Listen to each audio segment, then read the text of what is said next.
Hello guys, आज हम बात करेंगे एग्रीकल्चर क्रेडिट और उसके क्लासिफिकेशन के बारे में और सोर्सेस।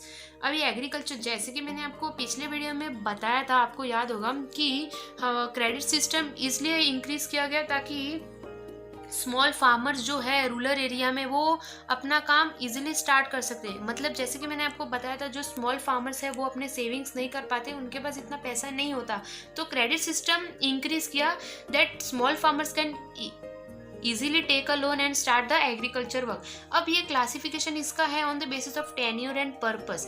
अभी ऑन द बेसिस ऑफ मतलब कितने टाइम के लिए आपको चाहिए और किसके लिए चाहिए, फॉर व्हाट पर्पस, ये है। अभी on the basis of tenure वो तीन है, मतलब शॉर्ट टर्म, लॉन्ग टर्म और शॉर्ट टर्म, मीडियम टर्म और लॉन्ग टर्म। अभी बेसिकली आपको मीनिंग समझो। शॉर्ट टर्म यानी लेस देन 2 years, यानी लोन लेना बट 2 साल के अंदर हमें चुकाना रहता है। अभी ये लोन वो लोग लेते हैं जो जिनको फर्टिलाइजर चाहिए, कुछ सीड्स चाहिए, ये वो लोग लेते हैं फार्मर्स, मतलब जिनको फर्टिलाइजर, सीड्स, इन सब की ज़रूरत होती है, ये छोटे छोटे आइटम्स की।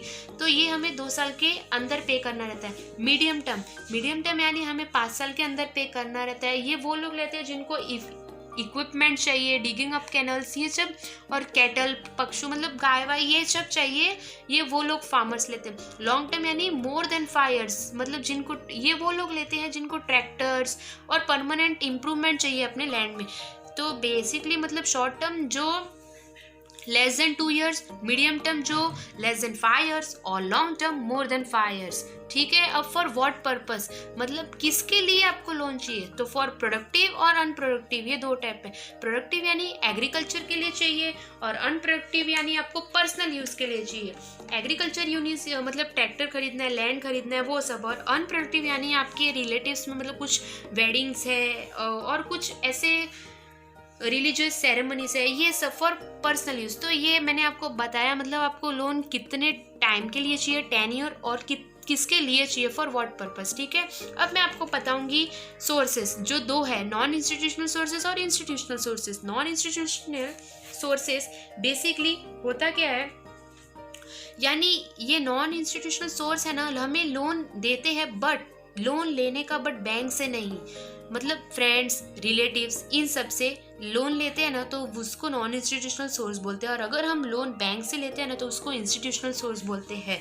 अभी नॉन इंस्टीट्यूशनल सोर्स से हमें बेसिकली है ना, लोन तो फटाफट मिल जाता है बट इंटरेस्ट हाई पे करना पड़ता है। फॉर एग्जांपल फ्रेंड्स, रिलेटिव से हमने लोन लिया, तो उन लोग है ना 1 साल बोलते हैं कि 1 साल में इतना इंटरेस्ट लगेगा, तो इंटरेस्ट ज़्यादा मारते हैं बट हमें लोन फटाफट मिल जाता है। अब फटाफट यानी फ्री में नहीं, कुछ पेपर्स वर्क करते हैं थोड़े बहुत, वो पेपर्स वर्क होने के बाद उन लोग फटाफट लोन तो दे देते हैं। अभी हम किन किन जन से लेते हैं, तो मनी लेंडर्स और एक अदर प्राइवेट सोर्सेस। अभी मनी लेंडर्स यानी जो जमींदार होते हैं, मनी लेंडर्स यानी इन लोग फटाफट हमें लोन, जैसे कि मैंने ज्वेलरी अपनी गिरवी रखी और लोन लेने का, ये वो लोग होते हैं। अदर प्राइवेट सोर्सेज जो हो गए, फ्रेंड्स हो गए, रिलेटिव्स हो गए, एजेंट्स हो गए, लैंडलॉर्ड्स हो गए, इन सब से, इन मतलब नॉन इंस्टीट्यूशनल सोर्स बेसिकली हमें लोन मिल जाता है बट इंटरेस्ट हाई चार्ज, मतलब हाई पे करना पड़ता है। नेक्स्ट वीडियो में हम बात करेंगे इंस्टीट्यूशनल सोर्सेस। ओके।